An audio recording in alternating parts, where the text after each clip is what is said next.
Alamin ang latest weather update ngayon dito sa Sir Aris Official Weather News Today.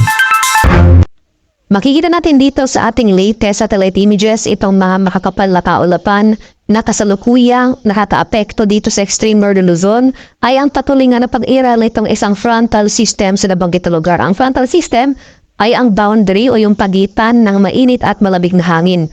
Sa boundary na ito, magkakaroon tayo ng mga kaulapan na nagbudulot ng mataas na chance ng pagulan dito sa area nga ng Batanes. At ayan, kaya sa mga nabanggit na lugar, maghanda po tayo sa mga banta ng flash floods at landslides, lalong-lalo na kung treated ang pagulan na ating mararanasan. Samantala, dito sa Metro Manila at sa nalalabing bahagi pa ng ating bansa, ay mapapatuloy pa rin itong mainit at malinsang panahon ng dulot ng easterlies. Ito yung hangin na nanggagaling sa karagatang Pasipiko, pero hindi nangangahulugang wala na tayong pagulan na mararanasan. Maganda pa rin tayo sa mga bigla at panandaliang pagulan na dulot ng thunderstorms, especially sa late afternoon to evening.